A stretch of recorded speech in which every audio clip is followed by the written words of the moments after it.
Mistero delle stagioni. Del susseguirsi sempre uguale e sempre diverso dei simboli sul libro della natura. La natura che prima e dopo ogni cosa è rituale essa stessa. E noi, quando la natura è maestosa e rivela i suoi grandi paradigmi per mezzo dei fenomeni, ci sentiamo piccole creature bisognose di tepore e del calore dei nostri simili.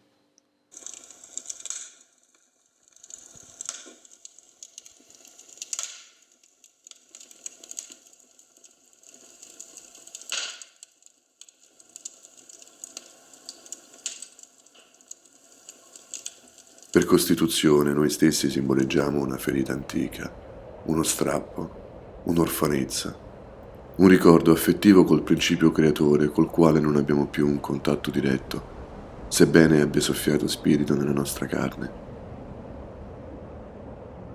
Ma nei moti cosmici, nei ritorni astronomici e negli infiniti calcoli degli algoritmi celesti che costituiscono questo grande rituale, per le sue leggi insondabili, eppure così chiare quando abbiamo gli strumenti per decifrarle, ci ritroviamo di nuovo nel punto più basso dell'orizzonte. Dagli apogei del cielo aperto, sereno, dai capogiri di luce dell'estate, torniamo di nuovo giù sulla terra, nel cuore dell'inverno, dove le ombre si allungano rapidamente, dove la natura è minuta, sottile, delicata, dove anche la formica è un centauro nel suo mondo di draghi e la voce del cielo è affidata agli uccelli, a quelle 4 piume accoccolate nella tempesta. Allora, adesso che la luce affievolisce e le ore diurne indietreggiano, così come nella vita diminuiscono il vigore o la giovinezza, le certezze dovute all'evidenza della vita che sboccia e aumentano le difficoltà, l'abbandono, la solitudine. Sentirsi perduti dipende unicamente dal fatto che confondiamo la luce del giorno con quella necessaria al vivere nei momenti bui. Se giudicassimo la chiarezza e la forza della vita solo sulla base del visibile, l'inverno sarebbe per noi solamente freddo e buio, un motivo di disperazione. Invece, l'inverno è la condizione necessaria alla natura per compiere atti di compensazione e ricostituzione delle riserve di energia vitale. Così è per noi condizione necessaria una osservazione sotto una luce diversa, per comprendere non più ciò che è esterno, nella prospettiva puramente ottica dei diorami del sole e della materia, ma interiore, per ricostituire anche noi le nostre risorse. D'inverno impariamo a osservare in modo indiretto. Più che vedere, scrutiamo le leggi della natura e intuiamo come il microcosmo abbia le stesse qualità del cosmo maggiore. Solo meditando il primo, afferriamo il significato del secondo. E così stavolta noi siamo la cura di quella ferita antica e il nostro ricordo affettivo e memoria della scintilla divina che ci è rimasta viva nel petto e ci sembra di poter percorrere a ritroso quel soffio che anima la nostra carne. È la vita spirituale. Le stagioni sono qui a ricordarci tutto questo, la luce e l'ombra che portiamo nel cuore. Le piccole scorte di legna da portare in casa per il fuoco, per il focolare domestico, reminiscenza dell'astuzia con cui nei tempi più remoti abbiamo rubato un po' di potenza al fulmine, e la nostra devozione al calore, al bisogno disperato che abbiamo di possedere per noi il contatto con questo elemento, capace di allontanare il terrore delle tenebre. Ma fuoco che è anche rinnovo della consapevolezza, eredità della scienza antica, con la quale abbiamo imparato a gestirlo, a conservarlo, a tramandarlo senza spegnerne la fiamma. Accanto al fuoco siamo cresciuti. Da quella prima alba dell'epoca lemure abbiamo avuto dapprima un'intuizione, poi la pratica interiore di comprendere che persino a una cosa così fondamentale alla sopravvivenza materiale dovevamo avere la forza e l'intelletto di trovarvi dentro qualcosa di più essenziale ancora, qualcosa da strappare alla legge di necessità per poter continuare noi nel mondo umano l'opera cominciata dalla natura, affinché il principio generatore potesse continuare a operare attraverso le nostre generazioni, passando dalla superstizione dovuta alla paura e al terrore e allo stupore di essere superstiti, a un senso del sacro che ci permettesse di guardare avanti. Così è apparsa al centro della nostra mente la luce separata dal fuoco.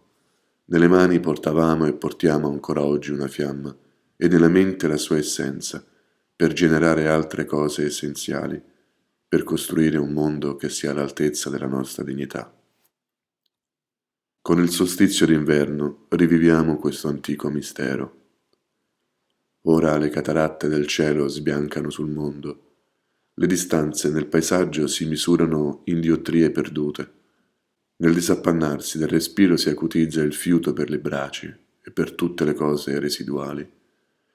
Passiamo dalla ricchezza alla povertà, dalle messi dorate ai pochi grani di frutta secca, cioè a prendere coscienza che l'elemento acqua è passato senza fermarsi, e ciò simboleggia che quanto in apparenza è rigidità è in vero un nutrimento finalizzato.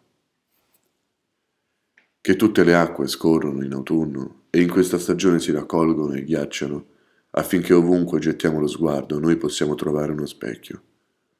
Allo stesso modo le nostre esperienze si raccolgono e solidificano nei pensieri e possiamo vedervi riflessa la nostra anima. Solo così possiamo osservarla. Lo insegna Orfeo, che nell'Ade scese in cerca di Euridice, simbolo dell'anima, e voltandosi per osservarla in volto, ella scompariva.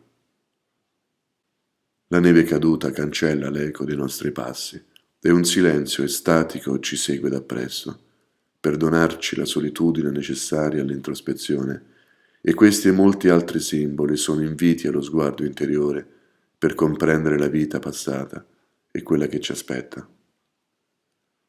Nel crepitio del fuoco ascoltiamo il racconto del senso dei rami secchi, caduti, e di quelli che abbiamo dovuto spaccare con forza e vigore, e sappiamo che è di noi che narra, delle nostre esperienze, dei nostri errori, dei nostri desideri, di ciò che anche noi, come gli alberi, dobbiamo lasciare cadere o dobbiamo avere la forza di dare alle fiamme perché diventi un'altra forma di energia.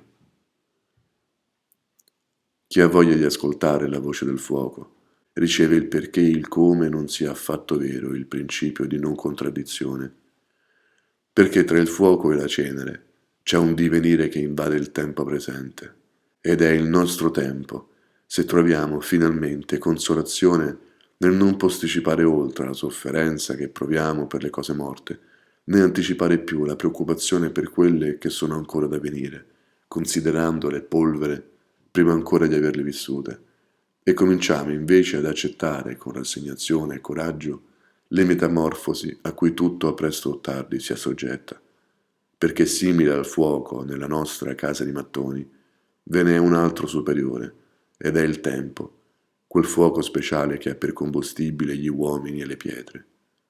La contemplazione di ciò è il vero focolare di chi vive nella casa della propria interiorità. Lo sappiamo quando viviamo il Natale, ognuno con la sua sensibilità. Chi di noi fa il presepe se si predispone all'accoglienza della nascita del figlio dell'uomo, e chi addobba l'albero, ma sempre è la vita che celebriamo. Collochiamo nella culla del nuovo nato un ramoscello di ulivo e uno di acacia, perché l'uomo nuovo abbia la pace che sa immaginare e la forza luminosa della saggezza che merita. Noi ringraziamo la natura per aver scelto come linguaggio quello rituale e simbolico, perché è il più intellegibile per la nostra interiorità. Buon solstizio d'inverno a tutta la famiglia umana.